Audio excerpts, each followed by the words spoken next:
We're off and running.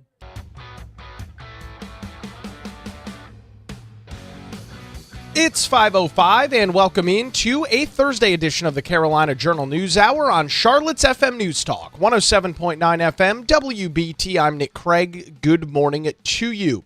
We are keeping a close eye on the power struggle that is likely to take place in the North Carolina Senate in the coming months and through the remainder of this year after Senate Leader Phil Berger's loss in the 2026 primary has set off early maneuvering among Republicans over who will succeed him as the president pro tem, the leader of the North Carolina Senate.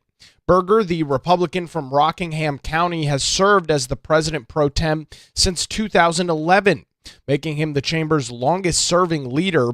During his tenure, he has played a central role in shaping the Senate's agenda and guiding Republican policy priorities as the party gained and has maintained control of the GA since 2011. The 2010 midterm elections is where they took control, many of them being sworn in early January of 2011.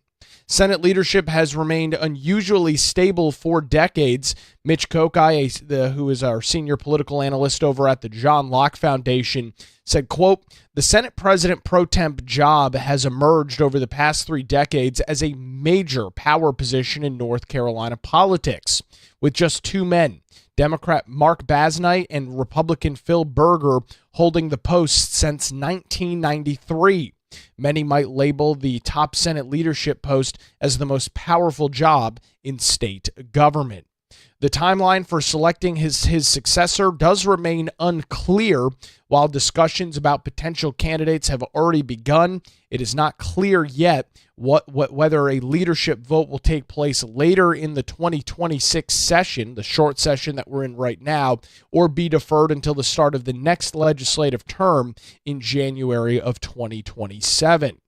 Andy Jackson, who is the director of the John Locke Foundation's Civitas Center for Public Integrity, outlined how the president pro tem plays a central role in shaping legislative outcomes throughout the North Carolina General Assembly, telling the Carolina Journal, "The president pro tem assigns senators to committees, appoints members to state boards and commissions, and hires professional legislative staff. Those levers of power give the Senate leader significant influence over state policy."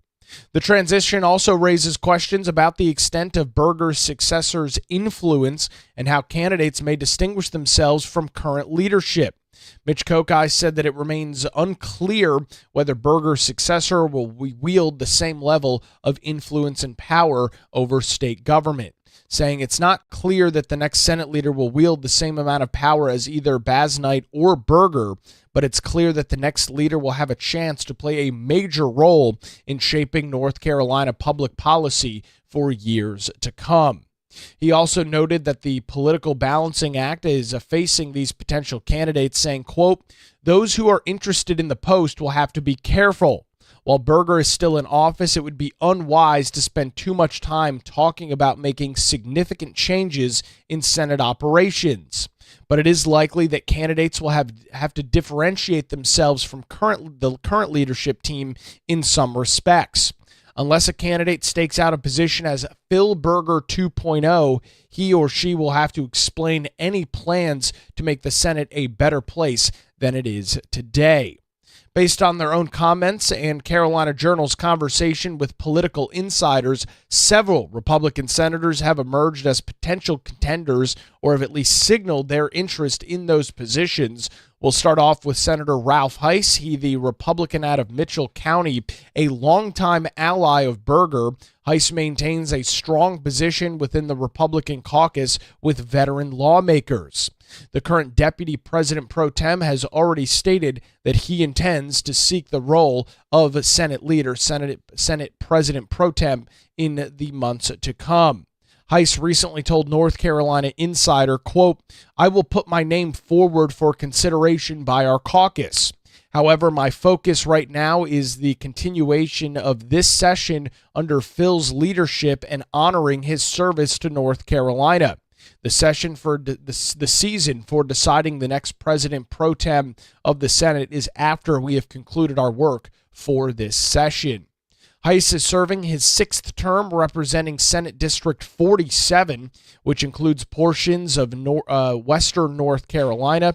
He co-chairs the Senate Appropriations/Base Budget Committee, Redistricting and Election Committee, as well as the Joint Legislative Oversight Committee on Information Technology.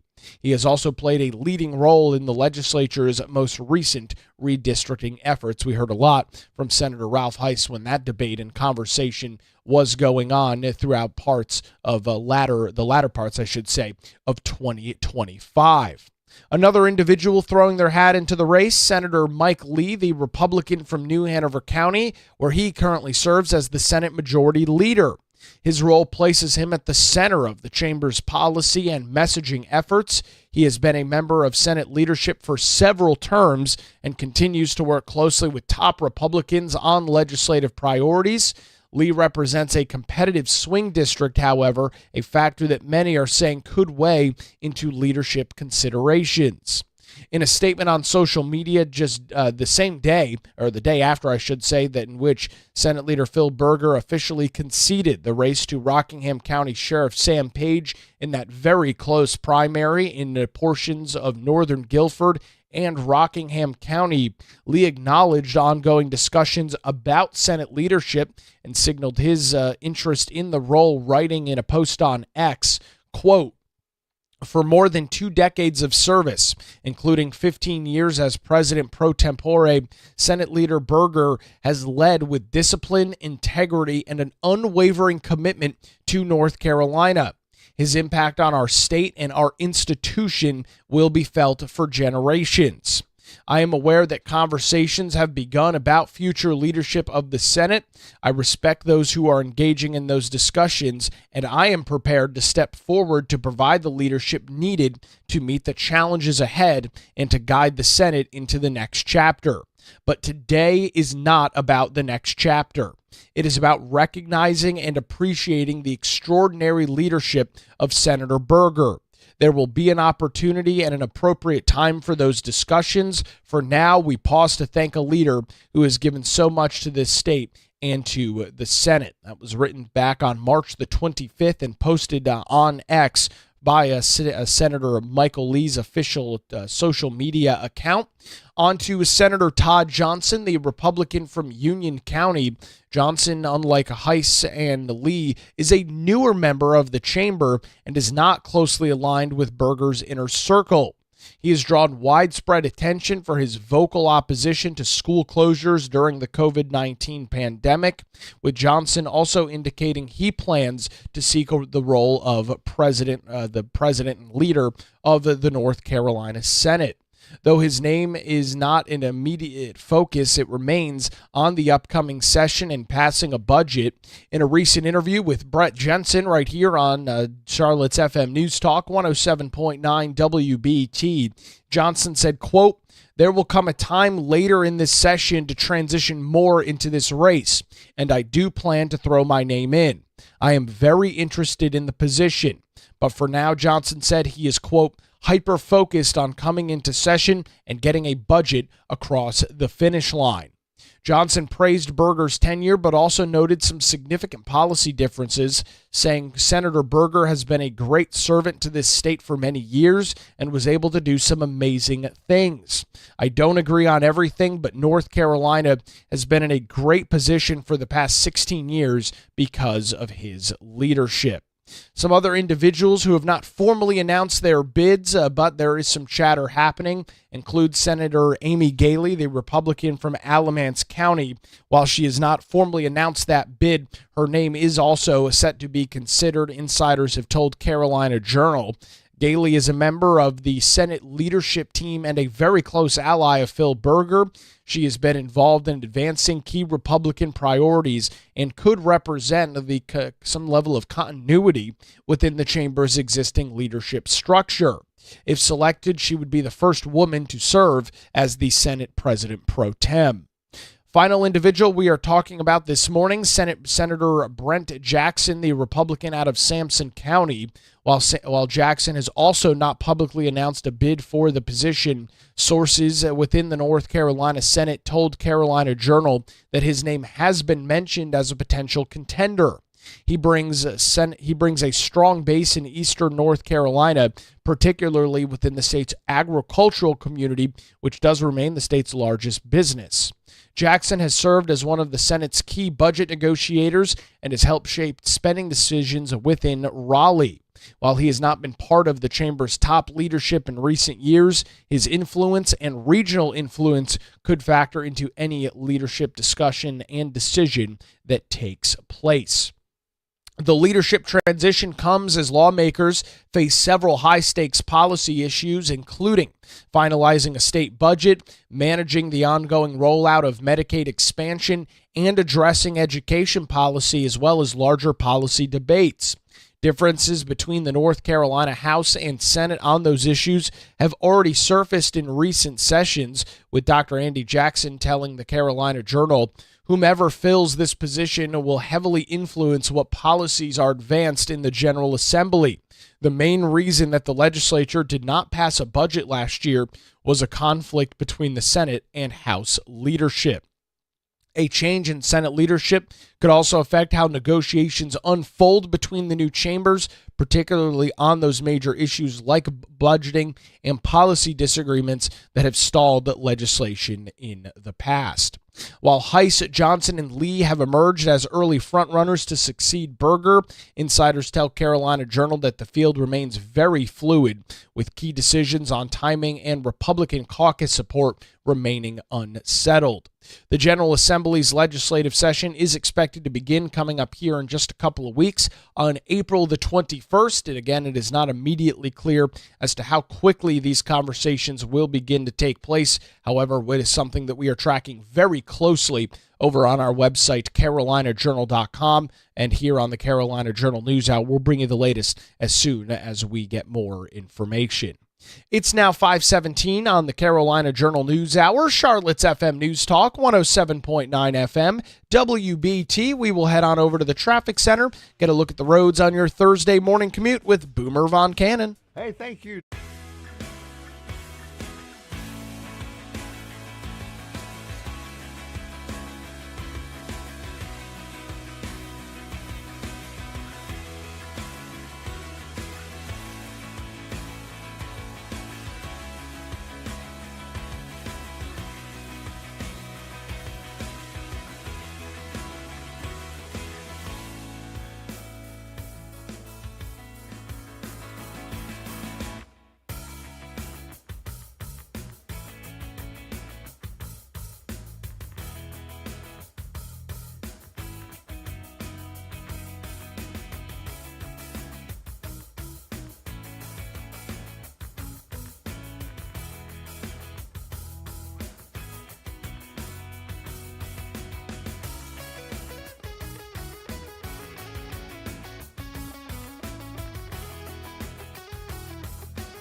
It's 23 minutes past the hour. Welcome back to the Carolina Journal News Hour, Charlotte's FM News Talk, 107.9 WBT. We are keeping an eye on some hurricane recovery efforts in North Carolina this morning, as there is set to be an interesting meeting taking place later on this morning. 10 o'clock, the General Assembly gavels in for the Government Operations Subcommittee on Hurricane Response and Recovery. While there is no agenda for the meeting yet, it is not immediately clear who will be in front of this committee. There is likely going to be some tough questions asked of lawmakers to whoever is attending that meeting. We will be keeping an eye on that throughout the day over at carolinajournal.com. In some other news, Rutherford County has been reimbursed nearly $10 million for Helene recovery. Rutherford County had been allocated $9.39 million in Federal Emergency Management Agency, also known as FEMA funding, to reimburse for debris removal and emergency response work in the aftermath of Hurricane Helene. The funding has been earmarked to support cleanup projects across the county, including debris removal and clearing waterways. U.S. Representative Tim Moore, the Republican out of North Carolina's 14th congressional seat, said in a press release, quote, "Rutherford County worked quickly to remove debris in the wake of Hurricane Helene to keep folks safe and increase vehicle accesses to areas that were hit the hardest. It is great news that they'll be reimbursed more than $9 million for work that they've already done to help their community recover. Of that $9.39 million, $1.6 million has been allocated for debris removal in waterways across the county, with more than 19,000 cubic yards of vegetation debris, as well as tree limbs and trees from waterways, ditches, and canals.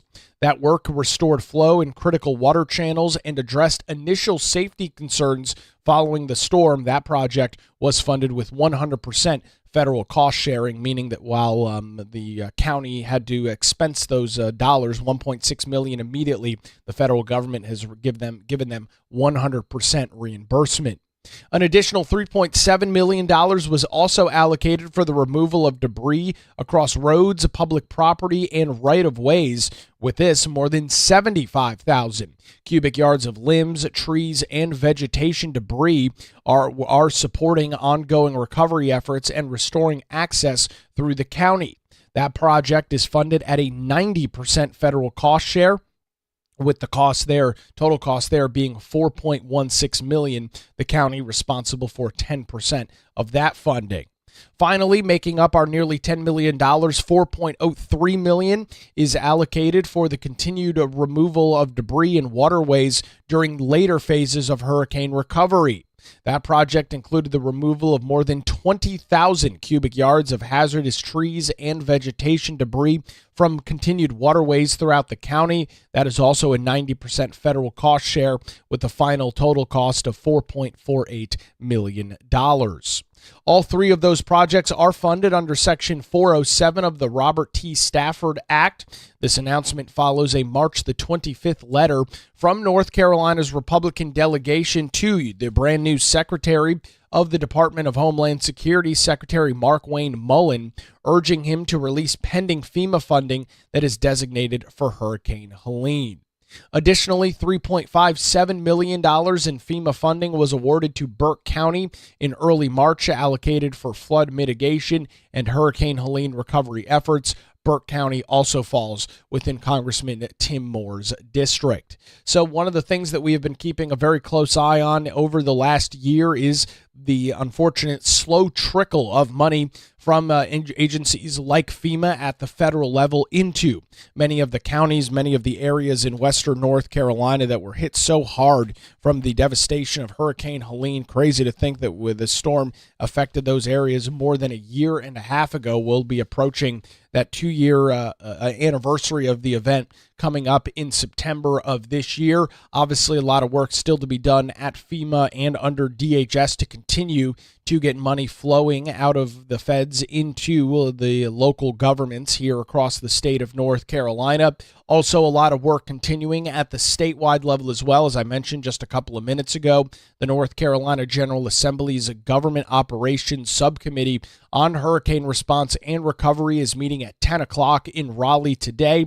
The chairs of that committee is Senator Brent Jackson, talked about him a little bit earlier, and as well as Representative Brendan Jones, the Republican out of Columbus County, will be chairing that meeting today, as state lawmakers will likely be dealing with either a full budget or a set of mini budgets in the coming weeks, as they are expected back in Raleigh towards the end of April, figuring out exactly how much more money is needed to be doled out to Western North Carolina. They will likely learn some of that in their meeting coming up today. We'll have a complete and total coverage of that over on our website, carolinajournal.com. And of course, we'll bring you the latest coming up here tomorrow morning on a Friday edition of the Carolina Journal News Hour. It's now 5:29 on Charlotte's FM News Talk, 107.9 FM, WBT. We will head back to the traffic center, get a look at the roadways on your Thursday morning commute with Boomer Von Cannon. Thank you, Nick.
It's 5:35. Welcome back to the Carolina Journal News Hour, Charlotte's FM News Talk, 107.9 FM, WBT. I'm Nick Craig. Good Thursday morning to you. Big legal questions are now brewing in the state of North Carolina as a coalition of groups from across the political spectrum are weighing in on an interesting legal case that could reshape how the state treats a firearm possession for convicted felons. To walk us through some of those details this morning, Mitch Kokai from the John Locke Foundation joins us on the Carolina Journal News Hour. Mitch, you've been keeping a close eye on this case as it goes through the legal system here across the Tar Heel state. What's the latest that you're tracking?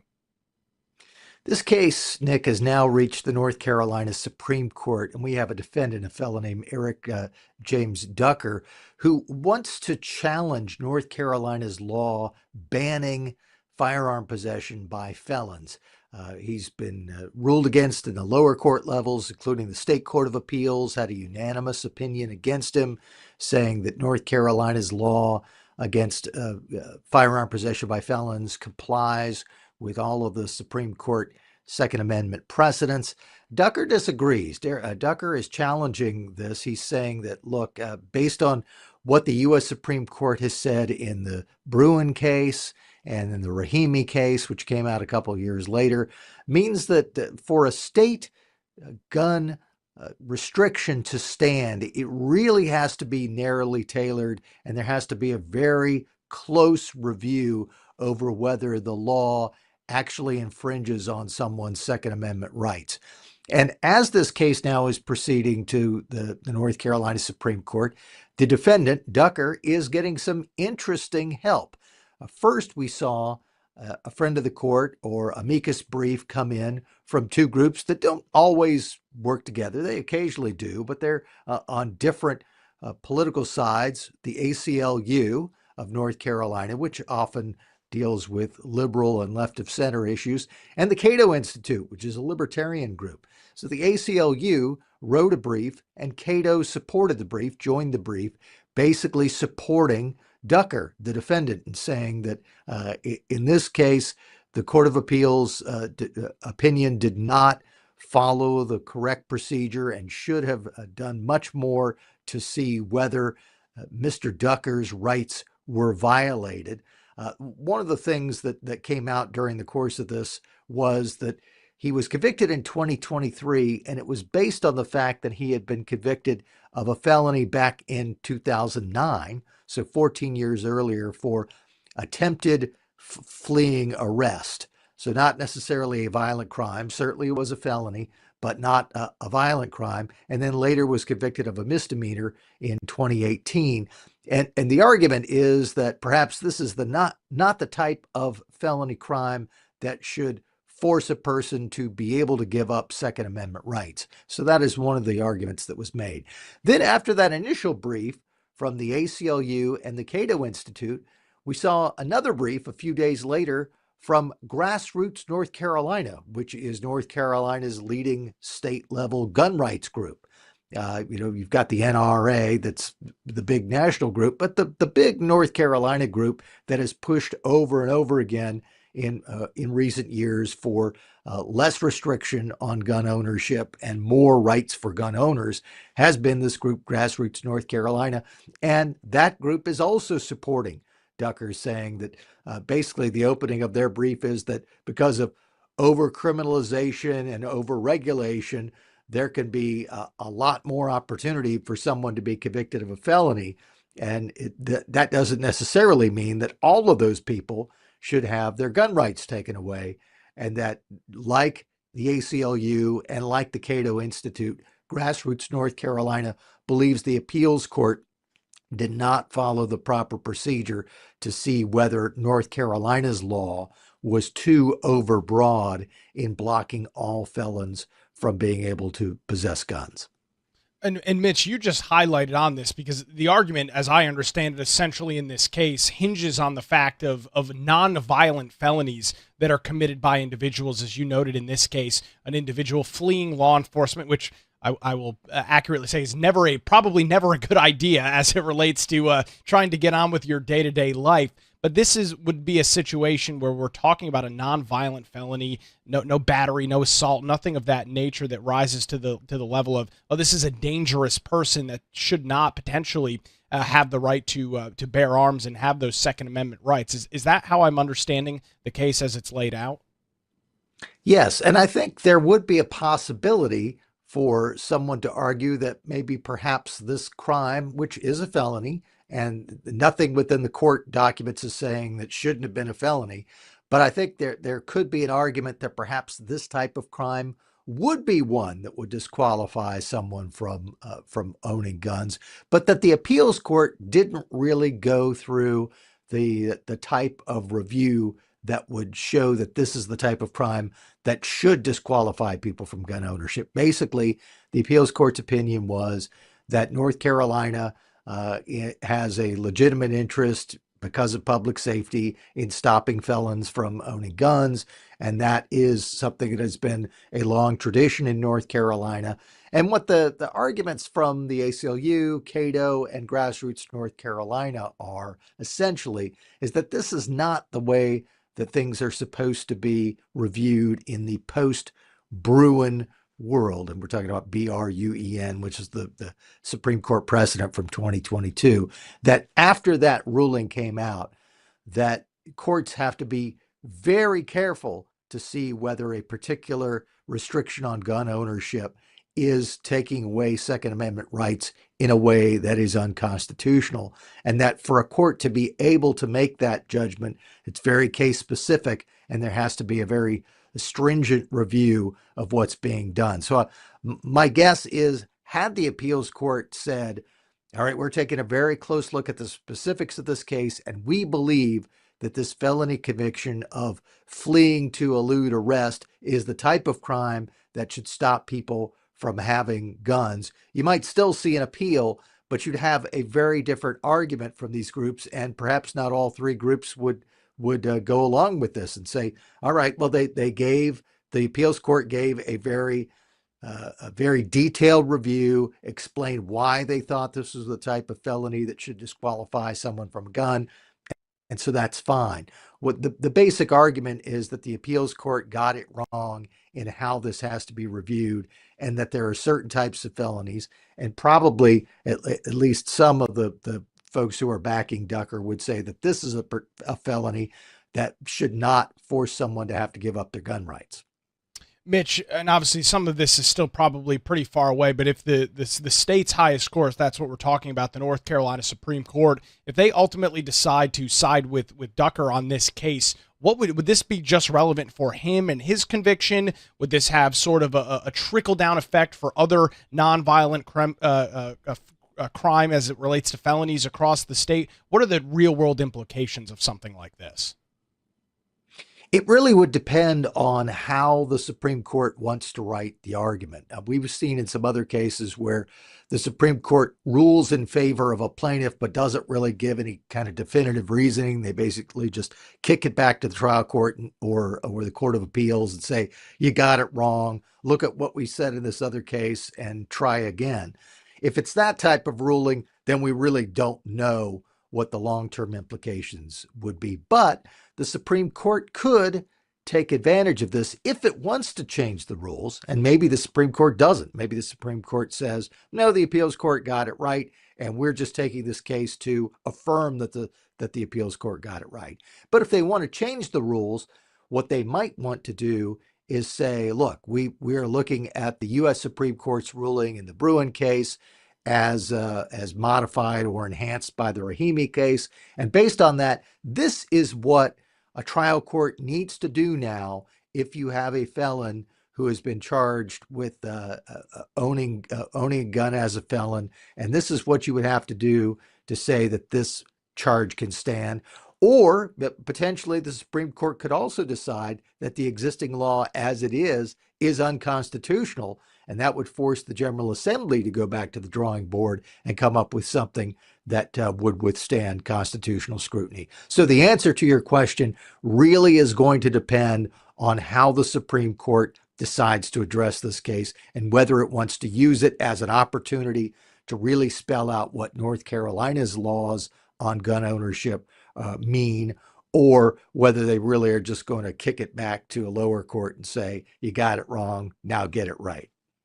Mitch, I think this might be a good opportunity to remind our audience that just because you have something going through the court system in North Carolina and you request the state's high court to take a look at something, it does not mean that they have to. It does not mean that they necessarily do on every single case. And so is it safe to assume that they at least have something to say on this case, even if it's just as simple as you noted, hey, appeals court, you got this thing wrong, go back to the drawing board and use some of this stuff? I mean, is that a fair assessment to draw, not only with this case, but many of the others that we talk about as it relates to the state's high court? Yes, that's a good general proposition, but on the specifics of this court case, yes, we definitely know that the state Supreme Court wants to say something about it, because we're at the point now where briefs are being filed, and the state Supreme Court has not scheduled it for oral arguments, but there is a sense that the state Supreme Court wants to say something about this case. It's just not clear at this point what the court wants to say. It could be something very simple. I mean, the one option is they disagree about what they want to do and basically say that the review was improvidently allowed, which means they basically say, we shouldn't have taken this case in the first place, and we're not going to say anything. That could happen. Or they could say, based on what the state Supreme Court has said before, appeals court, you got it wrong, and so you should go back and look at what we've said in other cases. Or even in the context of another Supreme Court ruling that doesn't have to deal with the Second Amendment, but has to do with other fundamental rights, they might say, appeals court, you got it wrong, and look at what we said in this other case on this other topic, and that could inform a better decision. Or they could make it easier on everyone and just say, we've taken the case, now we as the Supreme Court are going to write something that will tell everyone what we mean and what gun rights in North Carolina, based on the U.S. Supreme Court precedent and now our new North Carolina precedent, what they mean here in this state. Well, a litany of different options that you just laid out there, Mitch, for the state's high court. An interesting group of individuals, typically not on the same side of an issue, filing these friends of court briefs. It's a very interesting story to follow. We've got a lot of more of the legal jargon and all of that over on our website, carolinajournal.com. We appreciate the update this morning. Mitch Kokai from the John Locke Foundation joins us on the Carolina Journal News Hour, where it's now 5:48 on Charlotte's FM News Talk, 107.9 FM, WBT. We will head back to the traffic center, get another look at your Thursday morning commute with Boomer Von Cannon. All right, Nick, thank you.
you're back. Good morning again. It's 5:53. Welcome back to the Carolina Journal News Hour on Charlotte's FM News Talk 107.9 FM WBT. Turning our attention back to some statewide news this morning. State education officials presented upbeat math scores at a joint legislative education oversight committee late last week. However, Republican lawmakers are challenging whether the numbers tell a different story and are asking whether students have materials that they need for continued improvement. At the meeting, officials from the North Carolina Department of Public Instruction, that is DPI, reported consistent improvements in grade level proficiency as well as college and career readiness from 3rd through 8th grade over the past 3 school years. That stands alongside the National Assessment of Education Progress, known as NAEP, gains for both 4th and 8th graders between 2022 and 2024.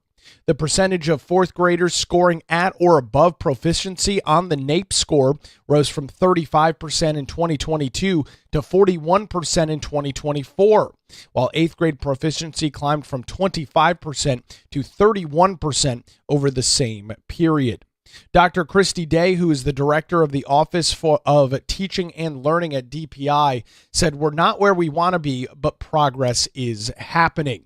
The presentation was an update on the state's ongoing K-12 math standard revision, with a second public draft of the new standards expected coming up here in just the next couple of weeks.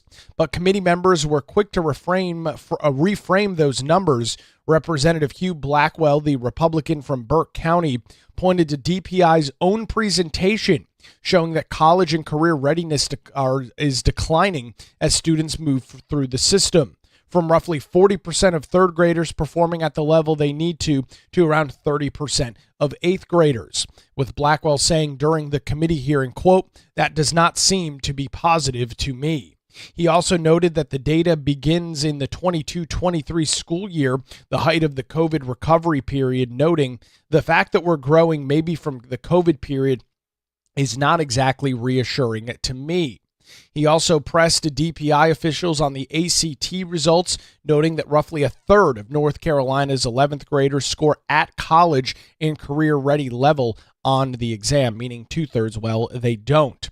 Representative Brian Biggs, the Republican from Randolph County, offered a blunter reading of the data, saying it's kind of disconcerting to see those numbers continuing to go down. The kids are not failing. We failed the kids when we kept them out of school. And as I said in 2020 when I was on the school board. Representative David Willis, the Republican from Union County, also jumped in on the conversation, focusing on a different problem: what students are actually being handed in class, telling the committee, obviously, when the state moved away from textbooks in the mid-2013-ish timeframe, we lost a lot of high-quality materials. Whether you're in Murphy or Manteo, what a teacher puts in front of those students should be the same high-quality level across the board, saying, I think we need to take a very hard look at returning to textbooks in K-5 education. DPI did, to their credit, acknowledge some of those concerns, saying that the agency is revisiting its instructional materials throughout an ongoing review process, with officials saying that they also concede that the state lacks a math diagnosis screener equivalent to what exists for reading. You can read additional details on this hearing that took place within the North Carolina General Assembly late last week. The headline over on our website, carolinajournal.com, is North Carolina lawmakers push back on DPI's math report, call for return to textbooks. Again, those details over at carolinajournal.com. That's going to do it for a Thursday edition of the Carolina Journal News Hour. WBT News is next, followed by Good Morning BT. We're back with you tomorrow morning, 5 to 6, right here on Charlotte's FM News Talk 107.9 WBT.